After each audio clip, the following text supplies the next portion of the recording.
tonight's Year 13 major production. It is a show called The Man Who Married a Dumb Wife. If you need the emergency exit, it's that way. Hopefully we won't have a fire. And the bathrooms are that way, to the right, and into the gym. This is just a little reminder to switch off your phones or put them on silent or whatever you want to do. We hope you enjoyed the show, and thank you for coming tonight.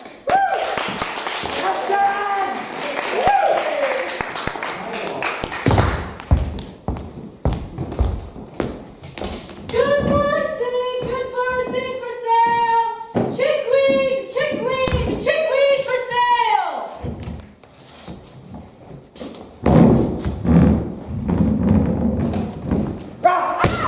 Holy Mary, don't you know banning to scream in someone in public place? Don't scream, you little goose. Nobody's gonna pluck you. You're not worth it. Will let the judges whine along, you rascal?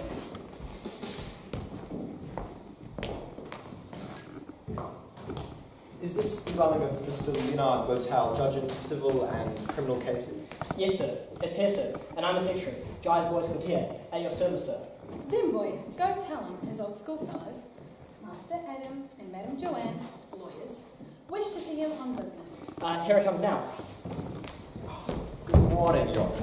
I'm delighted to see you again. Good morning. How have you been this long time I haven't set eyes on you? Well, very well. And we hope to find you the same, Your Honour. Oh, fairly so.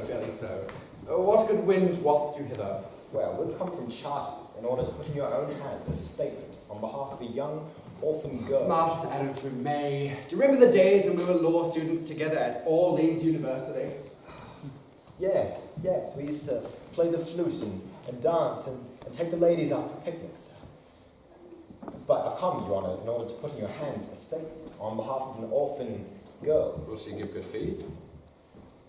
Well, she's an orphan. Yes, but will she give good fees? She is a young orphan girl who has been robbed by her daddy, and he left her nothing but her eyes to weep with. But if she wins her suit, she will be rich again and will have plentiful proof of her gratitude. We will look into the matter. I thank you, Your Honour. A dear old schoolfellow. We will look into the matter without fear or favour. Oh, that goes without saying. But tell me, Your Honour, is everything all right with you? You seem worried, and yet you are well placed here. The judge is good. I paid enough for it to be a good one, and I didn't get cheated. Well, perhaps you are lonely. Why don't you get married? What? Master Adam from May, I'll have you know that I have just been married. Only last week. Young and handsome. Catherine Moncol, the 7th daughter of a criminal court judge of Silency. But alas, she is dumb. Now you know my affliction. Your wife is dumb. Alas, yes. Quite dumb. As a fish. And you didn't notice until after you married her? Oh, I couldn't help noticing it. Of course. I considered her beauty, her property, and I thought of nothing but the advantages of the match and the happiness I shall have with her. Why?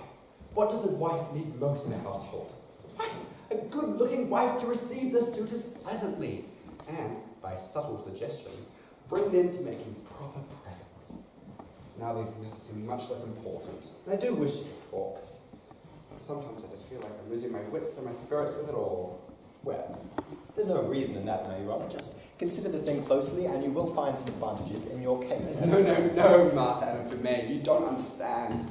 When I hold my wife in my arms, a woman as beautiful as the finest carved statue, as though I think, and probably just as silent, I feel queer and uncanny.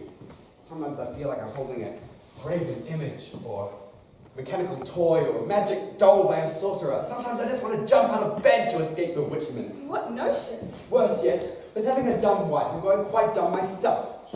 I sentenced a judgment to the pantomime, and condemned a man to the gallows using only dumb show and gesticulations. Just say no more.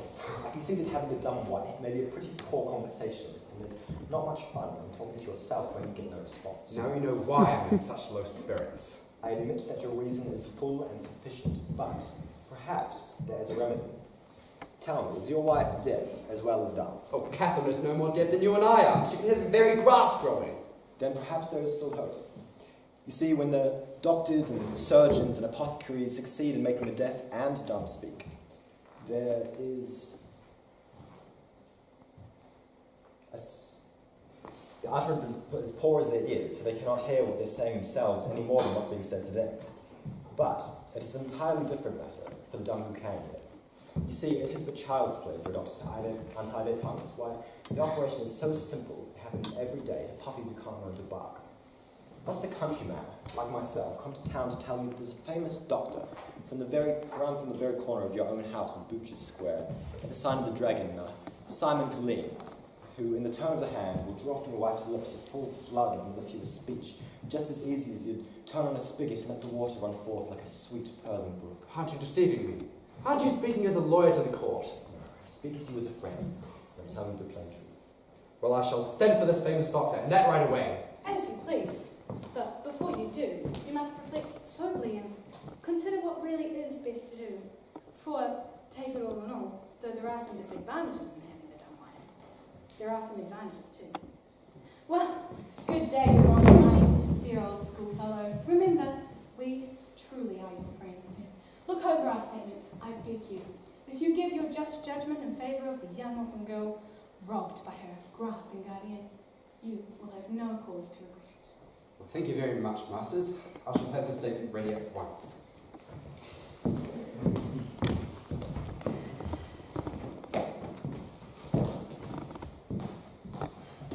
Giles! Giles! Giles! He's in the kitchen as usual, upsetting the soup and the servant. He is a knave and a scoundrel. Giles! Hey, you rapscallion, you rat-faced! Prison, Your Honour! Go straight to the famous doctor at Fruity Square, the sign of the dragon, and tell her to come to my house at once to treat a dumb woman. Yes, Your Honour. Go round the nearest way, not round by Newbridge to watch the jugglers. I know you, you slowpoke. There's not another loafer in 10 counties. Sir, you wrong me. Off with you! Yes, Your Honour. 14 verdicts to render today, besides the decree of Master Adam Fumay's ward. And that is no small labour, because a decree to do credit to a judge must be cleverly worded with all the ornaments, both of style and of thought.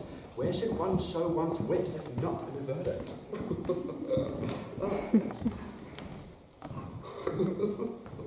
Oh, good morning, my love. I didn't even hear you come down the stairs. You were like the fairy forms that seem to glide upon air, or like the stories that gods tell sent down to happy mortals. Love, a marvel of nature and a triumph of art. You have all the charms of speech. Shouldn't you be glad to have that too? Shouldn't you be happy to let your lips utter all the pretty words I can read in your eyes? Shouldn't you be happy to show your wit? Shouldn't you be able to tell your husband how much you love him, calling your treasure your sweetheart? Yes, surely. Well, I have a good piece of news for you. I have sent for a famous doctor at Butcher Square to perform a slight operation and let your lips utter all the pretty words. Never hurt you a bit.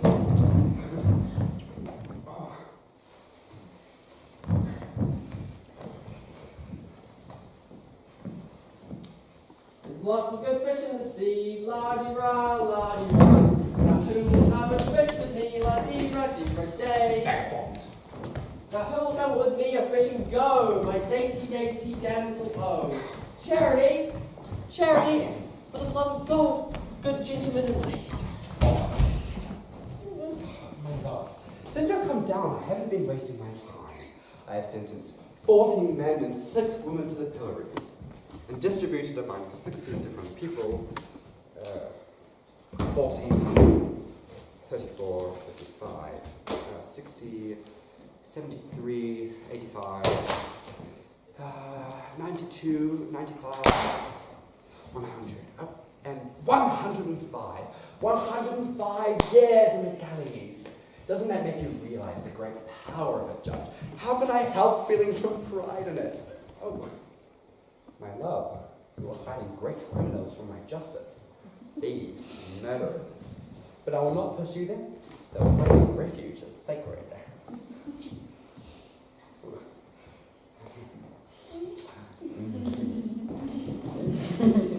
Your Honour, here's the great doctor you sent for. Yes, I am Master Simon Colleen himself. And this is Master Jean Laugier. Doctor, you called for our services? Master Simon Colleen, you are here to make my wife speak.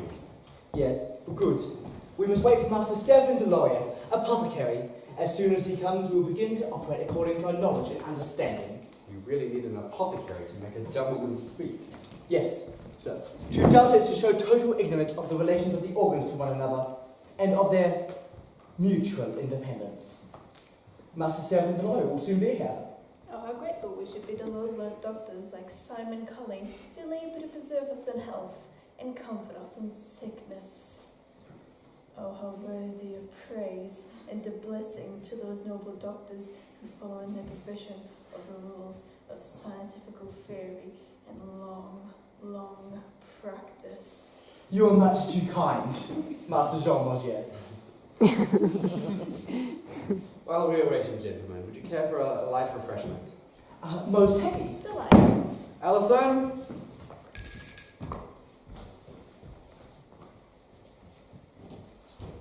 So, Master Simon Colleen, you will perform a slight operation to let my wife speak?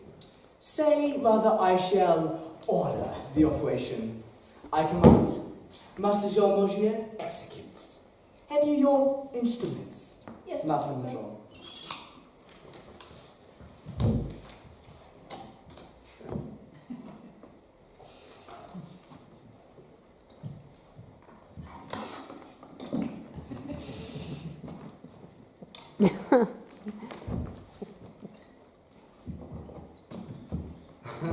I hope, sirs, you don't intend to use all those instruments. One must never be caught unarmed by a patient.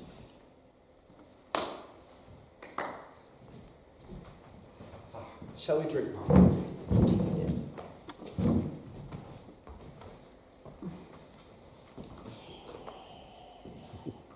This light wine of yours isn't half bad. Oh, thank you very much. It's from my very own vineyard. You shall send me a cask of it at once.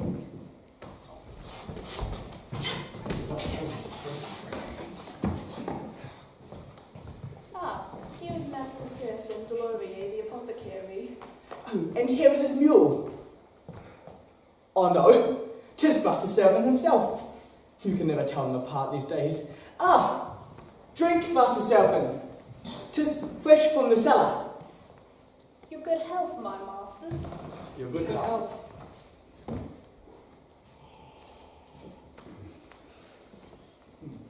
Pour freely, fair Heavy. Pour right.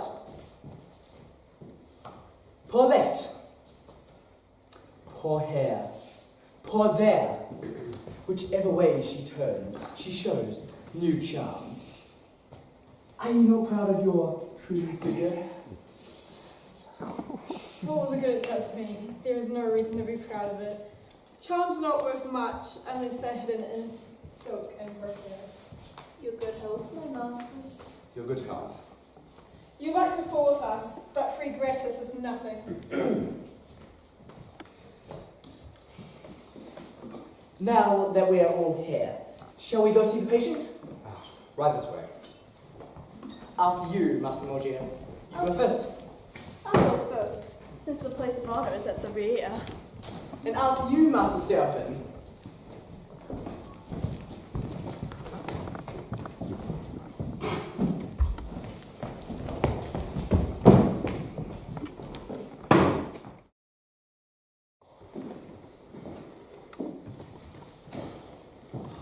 Good afternoon, Your Honor. How are you this fine afternoon? Well, fairly well, and how are you?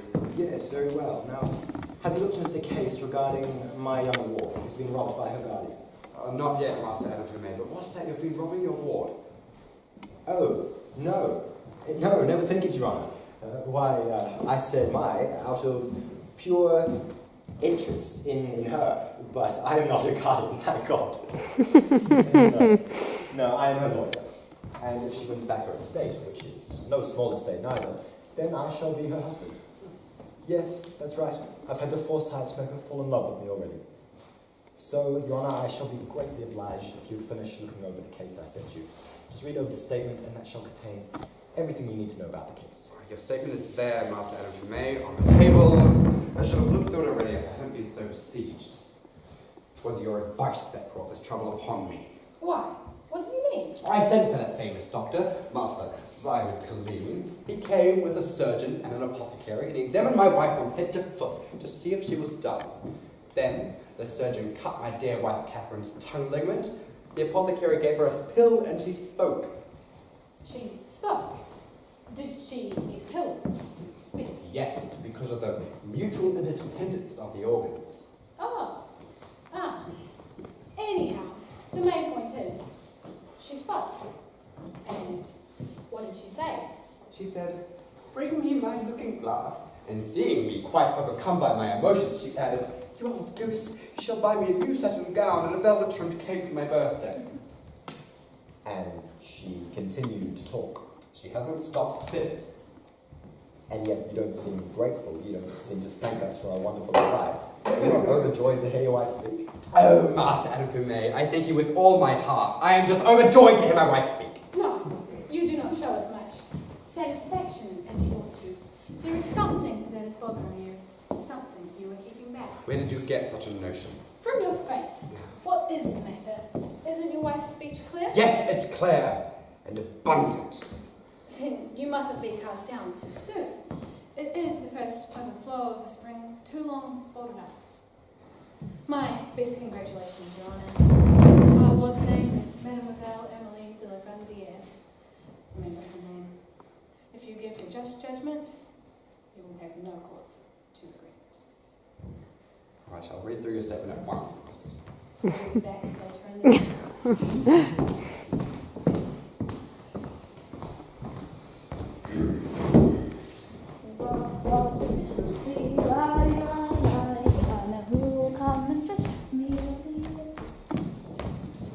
What are you doing, dear? You seem busy. You work far too much. Aren't you afraid that it will make you ill? You must rest once in a while. My love, Why don't you tell me what you're doing? My Is love. it such a secret? Can't I know about My it? love. If it's a secret, don't tell me. Would you give me a chance to answer? I'm examining a case and preparing to draw up a verdict on it.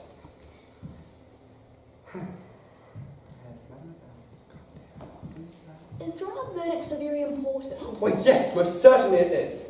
At first, people's honour, their liberty, and maybe even their lives may depend on it. Then examine your case, my dear, and prepare your verdict. I'll be silent. That's right. Whereas,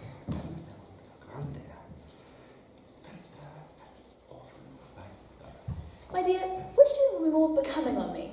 A damask gown or a velvet suit with a Turkish skirt? I don't I know. think a flowered satin would suit my age best, especially a light-coloured one with a small flower. Perhaps Don't you so. think, my dear, that it's quite improper to have a hoop skirt very full? I mean, of course the skirt must have some fullness, else one would hardly be seen dressed at all. So mustn't let it be scanty, but...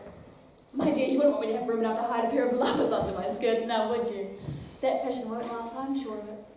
Someday the court ladies will give it up, and then every woman in town will make haste to follow their example. Don't you think so, my dear? Yes, yes. Oh, about high heels. They must be made just right. A woman is judged by her footgear. You can always tell a real fine lady by her shoes. You agree with me, don't you, dear? Yes, yes, yes. Examine your case, prepare your verdict. I shan't say another word. That's right.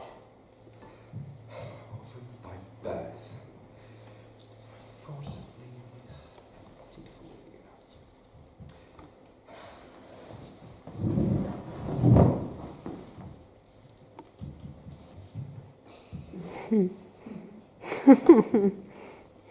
My dear, if one would believe the wife of Justice de Montbardon, the world is growing very corrupt. It is going to the bad. Young men nowadays don't marry, they prefer to hang around rich old ladies. Meanwhile, the poor girls are left to wither on their maiden stalks. Do you think it's as bad as all that? Do answer me, dear. My love, please go talk somewhere else and go into another room and we'll let's see. Oh, dear. I just shan't say another word. Another word. Good. Approach the lady. Does sit with interest and intent. My dear, for supper tonight we should have some minced mutton. What's it that one, that goose that one of your sisters gave us? Tell me, is that enough? Should I be satisfied? Well, I hate being mean and I like to set a good table, but what's the use of serving courses that will only be seen in the pantry untouched? I mean, the cost of living is getting higher and higher all the time. Why, it will soon be cheaper if dinner sent in by a caterer. I beg you. That's what we're coming to. No home life anymore, you'll see. Why, capon or a partridge or a hare will cost less all stuffed up and roasted than if you buy them alive at the market. That is because the cook shops buy in large quantities so they can get a big discount and sell to us at a profit. I don't think we ought to get our regular meals at the cook shop, but if we give a formal dinner party or invite people then it saves time and money to have the dinner sent in by a caterer. Well, at less than an hour's notice, the cook shops and cake shops will get you up a dinner for a dozen or 20 or 50 people. The cook shops will send meat and poultry, and the caterers will send galantines and sauces and relishes, and the cake shops will send pies and tarts and sweets and desserts. It's also convenient. But do you think so yourself, Leonard? Please. It's no wonder everything goes up. People are getting more and more extravagant every day. Why, if they're entertaining a friend or even a relative, they don't think they can do with only 3 courses, soup, meat, and dessert. No, they have to have meat in 5 or 6 different styles, with so many sauces and relishes and dressings and pastries. It's regular oya podrida. Now, do you think it's going too far, my dear? For my part, I just cannot understand how people can enjoy stuffing themselves with so many different kinds of food. I mean, not that I despise a good table. Why? I'm a bit of an epicure myself. Not too plenty, but dainty suits my taste best. Now, what I like best of all is capons commenced with artichoke hearts, but you, Leonard, I suspect you have a weakness for tripe and sausages. Oh, fie, how can anyone enjoy sausages? I shall go mad, I know I shall go mad. Oh, dear, I just shan't say another word. I just shan't another word, for I can see that my chattering might possibly be disturbing your work. Why would you only do as you say? I shan't even open my lips. Splendid.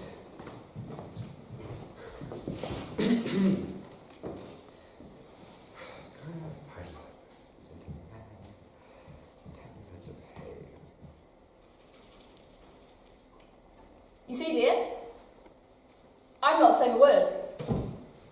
Yes.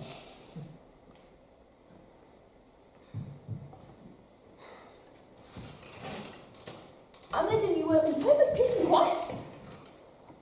Yes. Write out your verdict, quite undisturbed.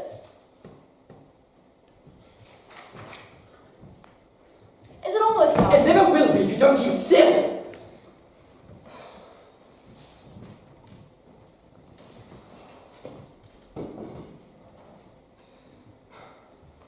Listen, shh. Don't you hear the cry of fire?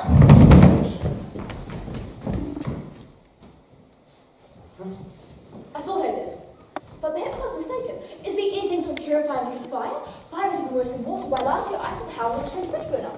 What confusion! What happened? People threw their furniture out of the windows and jumped into the river. They didn't know what they were about. You see, fear drove them out of their senses. Lord have mercy upon me. What makes you groan so, dear? Tell me, what is the matter? Cannot endure it another moment. You must rest, Leonard. It isn't reasonable. You have no right to work so hard all the time like this. What is the matter, my dear? Would you never be still? No, don't be cross, dear. I'm not saying a word. To heaven.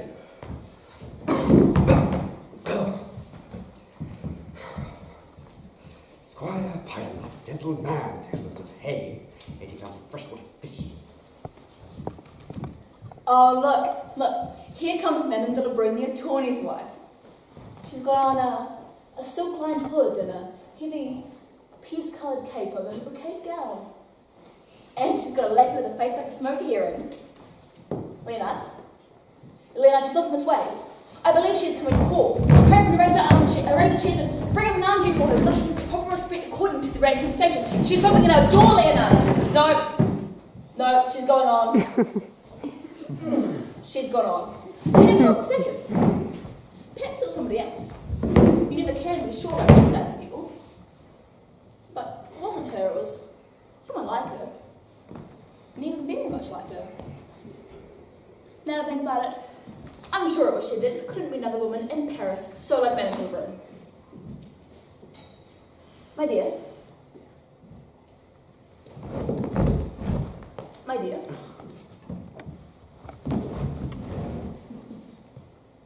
Would you have liked Madame de la Brune to have called us? I know you don't like rattle-tongued women. It's lucky for you didn't marry her. She jabbers like a magpie. She did nothing but talk from morning till night. What a chatterbox. And sometimes she tells stories which are not to her credit. In the first place, she always gives her a list of all the presents her husband has received. It's a dreadful bore to hear her toil them over. Well, it's twice of the $20 Brune received presents from game or fresh fish or even a sugar loaf. But Madame de la Brune takes good care not to tell you that one day her husband received a great immense pasty. When he opened it for nothing but beside an enormous pair of... Oh, my head will burst! I feel capable of committing any crime. Giles! Giles! Ellison! Giles! Oh, go straight to the famous doctor at Booty Square and tell him to come to my house at once for a matter far more needful and urgent than ever before. Yes, Your Honour. What's this, my dear? You seem excited. Perhaps the air is close? No? The east wind in back there? Or the fish for dinner? It is the office of servants to clean crockery, of nurses to metal linen, of monks to beg, and of birds to drop dirt everywhere, and of women to cackle and chatter like mad. Oh, how I regret, you saucy baggage, that I had your tongue loosened. But don't you worry, I've got a doctor coming here right away to make you more dumb than you ever were before. I'm saying you didn't murder! Go after her and lock her up here and don't let her come down. Would to heaven if I hear another word from her, I shall go raving mad. And God knows what I might do to her and to you. Go off with you. Oh. Ah!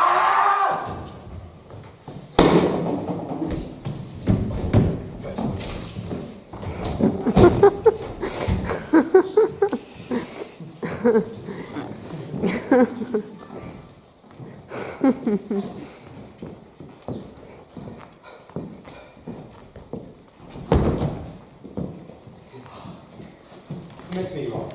With the object of softening your heart, arousing your pulses, present before you Mademoiselle de Gondia.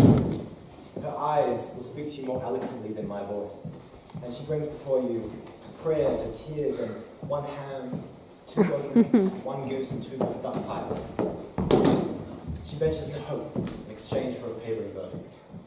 Mademoiselle, you arouse my interest. Would you have anything to add in defense of your case? Oh, you are only too kind, sir, but I believe I must rest my case on what my 2 lawyers have just said. That is all? Yes? Oh, she knows how to speak and to stop. The young orphan touches my heart. Master Adam, I was just preparing your verdict just as you walked in. Up on that cupboard. Oh, I don't know where I am. My head's going round and round. Would you like to read me the statement with me? I need to read it over myself. Whereas Mademoiselle de Grandeur, spinster and orphaned by birth, did fraudulently and deceitfully and with injurious intent steal, filch, and subtract from her lawful guardian, Squire Pardon, gentleman, 10 loads of hay, 80 pounds of freshwater fish, and whereas there is nothing more terrifying as a fire, and whereas the state's attorney did receive an immense pasty in which 2... What in heaven's name are you reading? Don't ask me, I don't know myself. I'm a drivelling idiot, and it's all your fault too. If that fine doctor of yours hadn't made my wife speak. Don't blame me, Master Leonardo.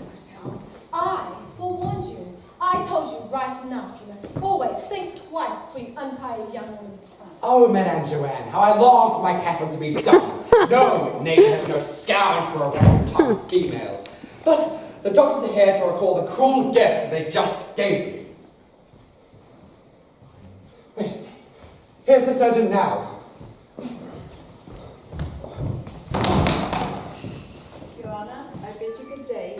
Here is Master Simon Culling, coming forward upon his mule, followed by Master Saffron Delaria, the apothecary. About him crowds the adoring, populous chambermaids, brushing up their petticoats and scallions with hampers upon their heads from his escort of honour. Oh, how justly does Master Simon Cullen comprehend the minister of the people when going through the city, clad in his doctor's robe, square cap, and bands. Oh, how grateful we should be to those doctors who labour to preserve us in health and comfort us in sickness. Oh, how! Have done. 'Tis enough. Master Simon Cullen, I was in haste to see you. I urgently need for your services. For yourself? What is your disease? No, no, not for me, for my wife, the one who is dumb. Has she any trouble? Not at all, Highness, all the trouble now. So the trouble is with you? And your wife you want cured? Master Simon Cullen, she talks too much. You should have given her speech, but not so much speech. I've called you here to make her dumb again. 'Tis impossible. What's that? You can't take back the power you just gave her. No, that I cannot do. My skill is great, but it stops short of there. We cannot not do it. Our greatest efforts would not have the slightest result. Your Honour, we have medicine to make women speak. We have none to keep them silent. Is that all? Is that your last word? Oh, you drive me to despair. Alas, Your Honour, there was no elixir, balm magisterium, opiate, unguent, ointment, local application, electro nor panacea that can cure in excess the glottal activity in women. Oyavanto and treacle would be without virtue, and the herbs described by Dioscorides would have no effect. Can this be true? Sir, you dare not so offend me as to doubt it. I'm a wrong man. There's nothing left for me to do than tie a stone around my neck and jump into the sea. I cannot live in this place! If you don't want me to drown myself straight away, then you doctors better find me a cure. There is none for your wife, you see, but there may be one for you, if you would consent to take it. You give me little hope. Explain it, for God's sake. For the clack of a wife, there is but one cure in life. That your husband be deaf. 'Tis the only solution. What's that? Be deaf? Just as I say. Do you not understand? The doctor offers to make you deaf. No, I shall not be made deaf. Certainly, I can cure you at once, and for all time, but for your wife's verbal hypertrophy, by means of kyphosis. Kyphosis? What the hell is kyphosis? 'Tis what is vulgarly called deafness. Do you see any disadvantages in becoming deaf? Certainly I do. I think so, for instance. You are a judge. What disadvantage is there in a judge being deaf? There are none. Believe me, I am a practicing lawyer, and there are none. What harm could come to justice thereby? Quite the contrary, actually. For he would hear neither the lawyers nor the prosecutors, and therefore would not be deceived by a whole bunch of lies. That is true. He will judge all the better. Maybe so. Never doubt it. Or how do you perform this? This cure. Kyphosis, vulgarly called deafness, may be brought about in several ways, either by oterra, or by sclerosis of the air, or by otitis, or else by ankylosis of the ossicles. But these means are long and painful. I reject these. I reject these absolutely. Yes, certainly. But there are many ways of inducing kyphosis by a white powder, which I have in my medicine case. A sprinkle of this placed in the air will make you as deaf as heaven when it's angry, or as deaf as a post. No, Master Simon Colleen, you shall keep your white powder. I will not be made deaf. Do not deliberately reject this slight affliction which will save you from far greater torment. Well, no. Master Simon Colleen, you keep your white powder. I will not be made deaf. I can't stand it! My head will burst! No human creature can stand such a children! Reg, Alison, Giles, lock her up there! Well, sir, how can you be so cruel as to want to lock the poor lady up all alone? Oh, what a fine large assembly. I am your humble servant, gentlemen. Well, madam, aren't you pleased with us? Didn't we do our work well in loosening your tongue? Fairly well, sirs, and I am truly grateful to you.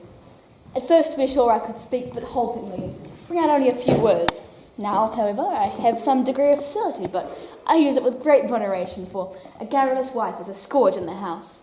Yes, sirs, I should be in despair if you could so much as to speak in your loquacity, or think for a moment that any undue desire to appear to hold me. And so I beg you, let me justify myself here and now in the eyes of my husband, who for some inconceivable reason has become prejudiced against me, taking it into his head that my conversation bothered him while he was drawing up a decree. Yes, a decree in favour of an orphan girl robbed of her father and mother in the flower of her youth, but no matter to that. I was sitting beside him, hardly saying a word. My only speech was my presence. Can our husband object to that? Can he take it ill with his wife and seek to stay with him and enjoy his company as she ought? The more I think of it, the less I can understand your impatience. What can have caused it? You must have pretending with my talkativeness. That idea won't hold water one moment.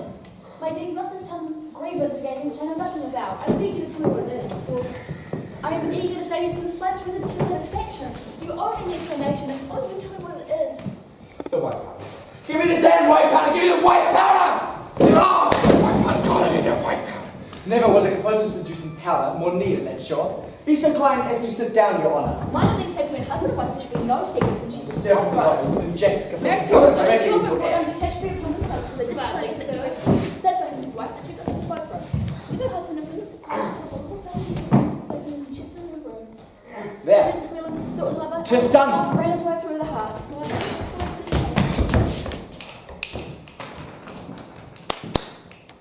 Master Adam, you are a lawyer. Let my husband hear reason. Tell him it is not right to condemn a wife without letting her state her case. Tell him it is not right to throw books at your wife's head. Yes, he threw books at my head unless you are forced to it by some very strong feeling or reason.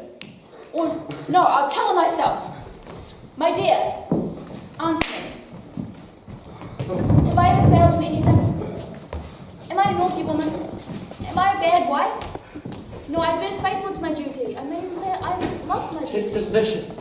I cannot hear a thing. Listen to me, Leonard. I will love you tenderly. I will open my heart to you. I'm not one of those light, frivolous women who are taken by trifles and amused by airy nothings. I need companionship.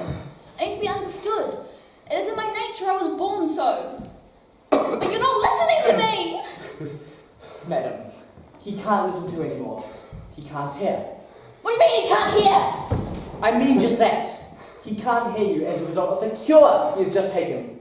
The cure itself has produced him a sweet and pleasant catharsis. I will make him hear, I tell you.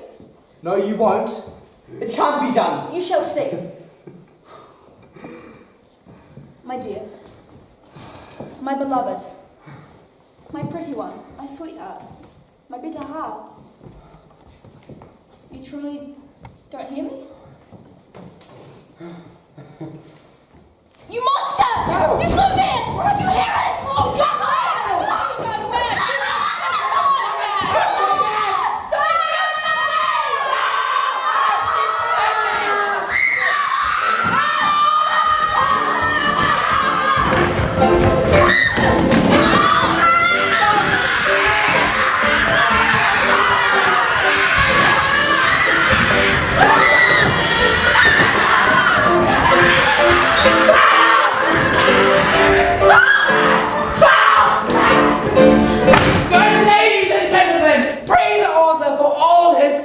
I got it right this time!